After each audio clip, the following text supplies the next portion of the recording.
I don't care if he's pooped his pants. Welcome to the BJ Show. Let's rock and roll. Rock and roll. Come on, everybody. Let's lose control.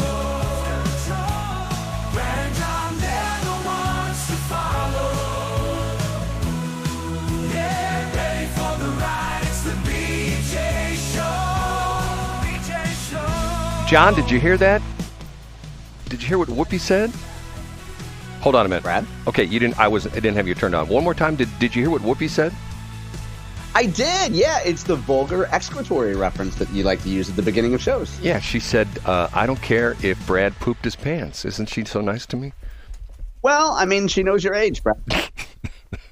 Thank God for Depends. She knows your relative physical condition, doesn't she? You know my physical. Hey, you know what? By the way, that's going to play into story number 1, but I don't want to preempt ourselves. My physical condition, or physical? Yeah, your physical condition. No, your specific physical condition plays into story number 1. You're not going to believe it. You know, I didn't have the best weekend. I mean, I don't even know how to explain this, but on Friday afternoon about 2:30, I started feeling like it was like midnight, and I actually laid down, and the next thing I knew, it was Saturday morning at 5 way. 5 o'clock. You take your temperature, or what's going on? I don't know. I a touch of something. I got chills and stuff like that, a little bit of dizziness and stuff like that. This morning I feel pretty good, but it was just not the best weekend for me. Hopefully I'll be able to pull through this. I have no idea what it was. I slept for 14 hours. I slept from 3 o'clock on Friday afternoon until like 5 o'clock, and I actually had, I believe, 2 people who talked to me. I know one for sure, but 2 people talked to me on Saturday and said, I called you Friday night, and you don't remember, do you? I go, no, I don't. That's great. I don't remember anything on Friday night. Okay, that's. You think it might be delayed, but hold on, Brad. You think it might be delayed, like physical reaction from Trump's victory? Because I see so many headlines about the terrible effect that Trump has already had on our country, particularly on the health of people. Do you know mental health? You think maybe the weight of a Trump presidency has finally hit you? Do you know about the Trump dance? You know this crazy story about... Brad, when the music was playing today, I was doing the Trump dance. When our theme song was playing, the Trump dance goes with everything. The UFC fight, 309 the other night, what was that, Friday night, when Trump when the guy who won, did you see that? When he... Yeah, it was fantastic. And he did the Trump dance, and then he handed the title belt to Trump, and then there was one of the football players did the Trump dance, and he got in trouble. They turned there's a supercut. Sorry to interrupt, but there's a supercut like from the last 2 weekends of every football dance of guys who've done the Trump dance. And in fact, Brad, I have it on good authority that it's now being taught at Dance Pizzazz. Don't go to the gym. Go to Dance Pizzazz, Brad. You can learn casual dancing. You can learn ballroom dance, first dances for weddings. I learned that by listening to Westplex 107.1. Thanks, John, for giving that information for one of our great sponsors. Been with us for a number of years, and after that, they may not be, but that's a whole other story. Okay, that is John Combest, Combest. The reason, who's calling me? They're calling, Brad. They missed you on Friday evening, and they're trying to get a hold of you now. Hold it. It's Montreal, Quebec. Let's see who it is. Hold on. Let's answer it. Hey, you're live on the air. Hello, can I help you? Clinique ambulatoire? I'm sorry, I didn't understand what you said. I think you're speaking French. Yeah, I'm not calling the hospital. No, you didn't get the hospital. You got Brad and John, and we're doing a talk show. Do you have any view on politics if you're from Canada? Oh, he hung up on me. Oh, he sounded like a raconteur. Yeah, that's one of the only French words I know. Raconteur. I know how to laugh French. Do you know that? Oh, do you? How? Ho, ho, ho. Oh, very good, Pepe. Okay, that is John Combest, Combest. Boy, this show's good in the can already. Combest, spell it out, JOHN, Combest.com, and you got his website. Every single day for 23 years, he puts together a comprehensive list of all the things you need to go going on around the state of Missouri. Now, what we do is we start the show off with this guy. I'm Casey Kasem. And he starts us off with... In third place... Some news broke after we were off the air on Friday, Brad. Boeing lays off 111 mechanics in the St. Louis area, union says. This story is brought to us by Kelsey Landis of the Post-Dispatch. Not entirely unanticipated, Boeing had signaled that there would be job cuts throughout the country. We knew that they would likely be coming to St. Louis. but we didn't know the scope of them. Boeing notified 111 mechanics on Thursday. The employees left work on Thursday. They'll continue to be paid through January 17th, and the layoffs are mostly due to Boeing delaying production on the long-range, wide-body 777X commercial jet. Again, this is via Kelsey Landis of the Post-Dispatch. And folks are eligible to receive severance pay, help finding new job, and healthcare benefits. And I would just add too, Brad, that this is in the larger context. Boeing claims about 16,700 workers in its defense business in the St. Louis area.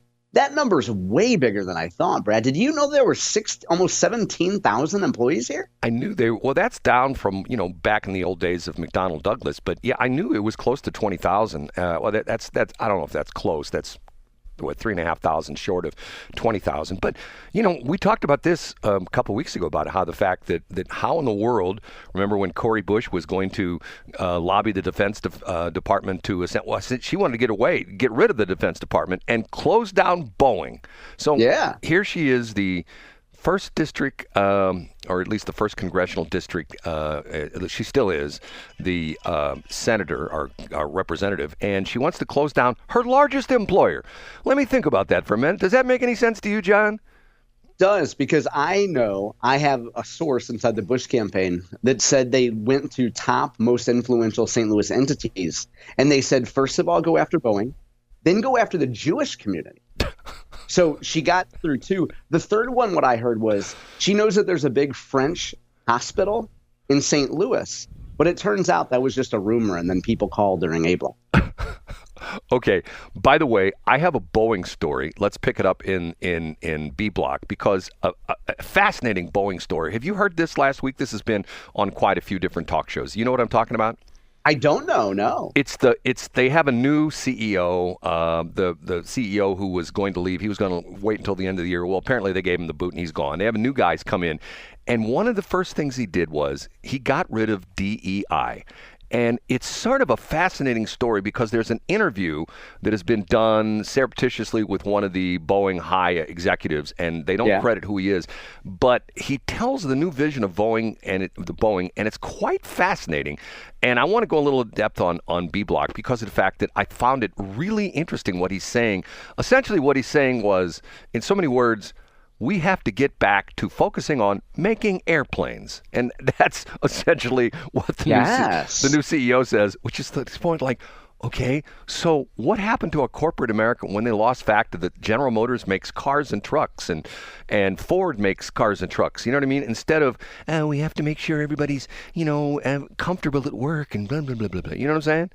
I do know. I mean, who would think that shareholders would want a company that produces airplanes Our shareholder that would produce profits, more importantly, right? Yeah, and now, Brad, real quick, I would like to add, as part of, I'm going to tease story number one, to groom you in a way to be a little bit more sensitive, Brad. I want to remind you that all of your statements should end with the phrase, in a sustainable way.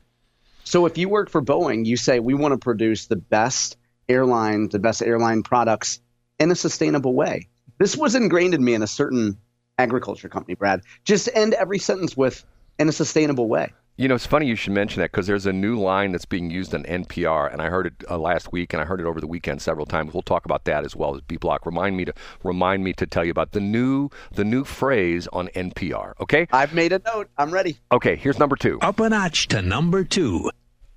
Great news for a great Missourian over the weekend. On Saturday, Donald Trump named Will Scharf to be White House staff secretary. Did you see this after you woke up from your 13-hour slumber, Brett? Brett, are you there? John, go ahead. Keep going.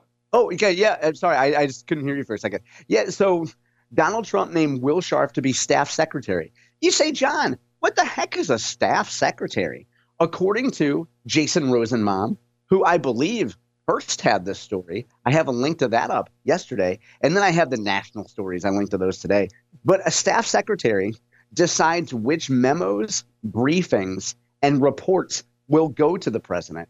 Will Scharf will also decide who gets to weigh in on issues and speeches. So, Brad, I haven't seen this word used, but the way I've read these reports is that Will Scharf will be one of the official gatekeepers for Donald Trump. He will decide the information flow. He will dictate what is not important enough for the president to weigh in on or meddle with, and what is indeed important to go to the president and at what time, and who gets access to weigh in on these speeches and these talks and these policies. Will Scharf, Brad, formerly Donald Trump's personal attorney and now White House staff secretary. John, I'm sorry. You asked me a question. I was across the room. I had the mic turned off for a minute. Is this, when I heard this, I thought to myself, isn't that sort of like below Will Scharf? I mean, it almost sounds like he's like a little doobie kind of guy. You know what I mean? Absolutely not. And Brad, that think? would be like saying the defense secretary sits at a desk and fetches everybody food because they have secretary in their title. Well, I guess. I don't know. I thought that he would go for something more, see, here's the interesting thing. I think he would make a better attorney general than Matt Gaetz. You know what I'm saying? Yeah, but so first of all, you're assuming Matt Gaetz will get approved? Which he won't. I mean, let's be realistic here. No, I think, Brad, if I were to have, I don't know, if I were to pick, if I wanted influence over a president, I would want to be either chief of staff or spokesman, or have a job like this where I literally controlled the flow of information to the president. But I guess that bothers me a little bit too, that you got someone that's a gatekeeper, and to the point where I know, when you're the president, you're the high up in some company, that you can't be concerned about that there's a lack of toilet paper in the women's restroom on floor number 3. You know what I mean? Tampons in the boys' bathroom like Tim Walz. Right. You have to have the big picture, but still, I don't know. I don't know what to think on that. I mean, yeah, I think I know your position on it, and it's wildly irrational. I respect your opinion, but it's way wrong. And this is just where you and I disagree. Thanks, the CEO doesn't need to be out on the tarmac for a photo op, putting a couple bags on carrier and then hustling off to the next city. The CEO needs to decide which folks on Wall Street he needs to meet with to get the stock price up. You're still beating up my buddy who founded Southwest Airlines, Herb Kelleher. I mean, he's not even alive to defend himself, and you're beating him up. And I'm dancing. In fact, I'm doing the Trump dance on his grave, Brad. It's fantastic. You know where you're not allowed to do the Trump dance? Story number 1. Oh, let's talk about it. The number one. Brad, let me ask you an intensely personal question. Do you have a collaborative spirit? Is this like some kind of new nuanced kind of, you listen to like spa music and I'm going to work on my collaborative job spirit. Interview questions, Brad. Okay, you choose to pass on that question. I take it the answer is yes, and I would write you a letter of recommendation. Do you have 8 or more years of experience, Brad? In your 89 years on Earth, do you have 8 or more years of experience in your profession?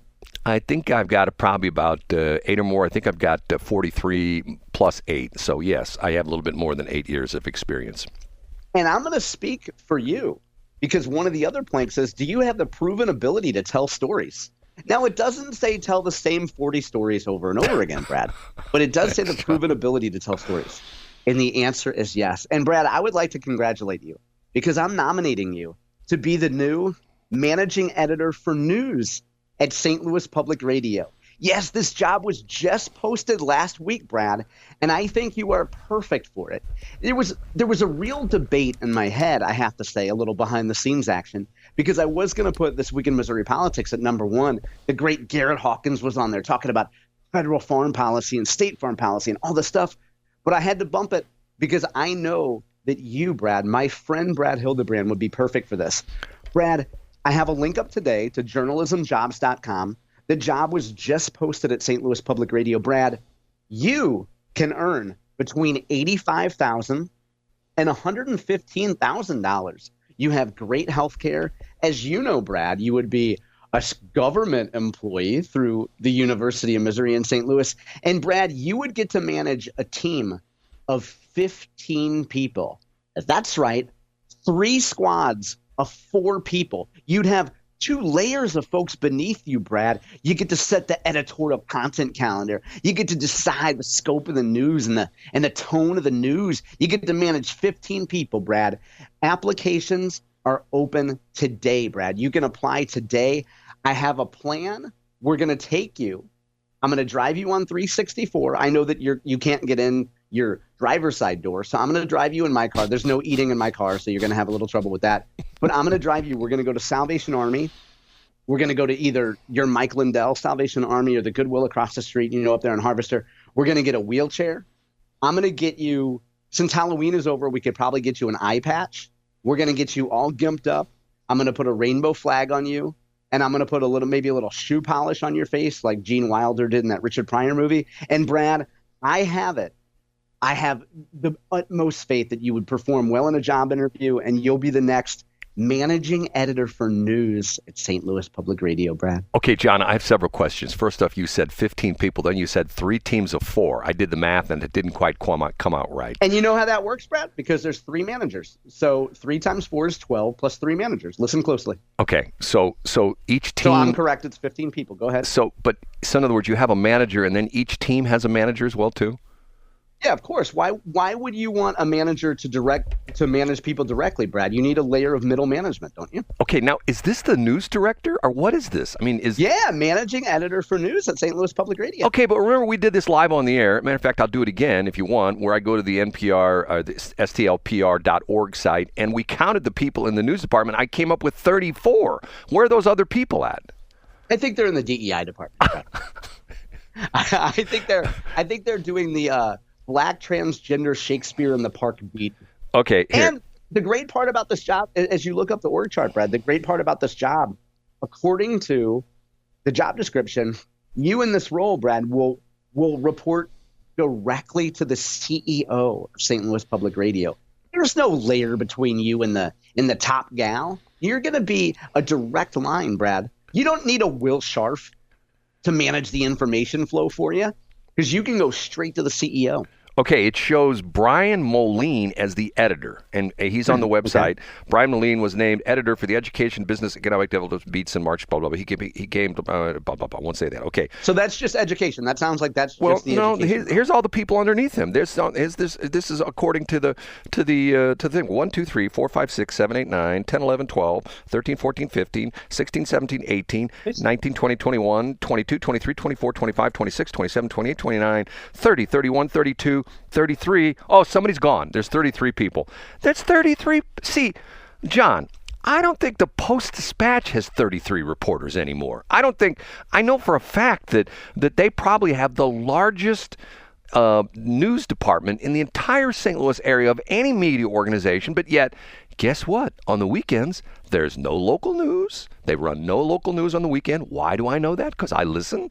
And during the weekday, they do very seldom local newscasts, a little bit more in Morning Drive, but that's pretty much it. What do these people do? This sounds like, Brad, one of the differentiating points you should bring up in your job interview. I don't get it. I would also point out, Brad, that one of the things that you fail to recognize and you fail to show respect to is that democracy dies in darkness. How can you report on the activities of a region if you only have 33 people on staff? I think we should be doubling it. And in fact, I think we should go directly to Will Scharf so he can take it to Donald Trump, that we should increase the budget for corporations for public broadcasting so that these NPR affiliates can get even more money, Brad. You talk about me and geofencing on Westplex 107.1, correct? I do. I like to make fun of it. Do you know that all of the reporters at NPR, at St. Louis Public Radio, they wear like the dog collar, the shock collar thing?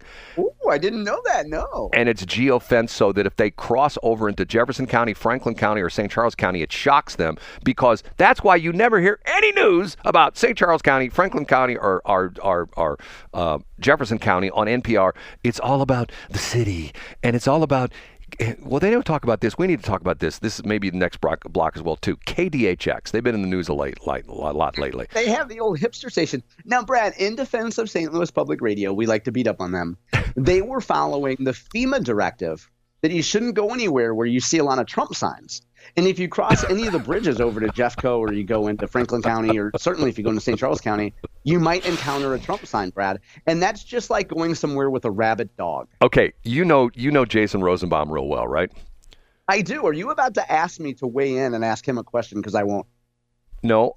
Well, here's the question is, would you ask him to come on the show? Do you think he could come on the show? I think he would. I think he would consider it. Well, I don't know. I don't know if I would. I can ask him. I'm not going to lean on him for it. Okay. Like, I'm not going to lobby him to come on the show because I'm not going to. I'm not going to do that. But I can ask. I mean, he listens to our show, Brad, so he'll hear this probably later today. Here's my reason why. In the trade publication, the radio trade publication, Inside Radio, they all, like every week, there's another NPR station that's going union, okay? And almost all of them are going SAG-AFTRA, which is the Screen Actors Guild / American Federation of Television and Radio Artists. But if I'm not mistaken, didn't St. Louis Public Radio go SEIU? Yeah, I think so. I think so. I don't know. They have their own guild. I don't understand how that makes any sense. And if you want me to touch more on that in the next segment, I will, because of the fact that when I tell you the bennies that you get from being a SAG-AFTRA member, I find it hard to believe that anybody would choose, especially if you're doing on-air radio, why you would choose the SEIU union, which essentially is like, it's the Service Employees International Union, which stands for, essentially it's like the people who are like they work as cooks and things like that. They're janitors and things like that. Brett, I think the more efficient workaround would be, instead of going through the process of having to get him on the air, at which point he would probably have to ask someone for permission, why don't you text Jason and ask him the question, and it would be more efficient for our listeners and for you and for Jason. I think I've got his phone number still. Okay, matter of fact, in the next break, I will do that, and I'll ask him, because you don't want to get in the middle of this, I can tell. Okay. Yeah, absolutely not. Thanks for checking out the Brad and John Show podcast. This segment of the show is brought to you by John Combest's book, Stalking, Harassment, Internet Trolling, A Guide to Recovering and Rebuilding After Online Attacks. It's a great reference if you've ever been the unfortunate target of a social media attack. It's available on Amazon. Just search John Combest. That's Combest, John Combest, and the book will show up in your search results. Now it's time for another segment of the Brad and John Show. Can you handle it?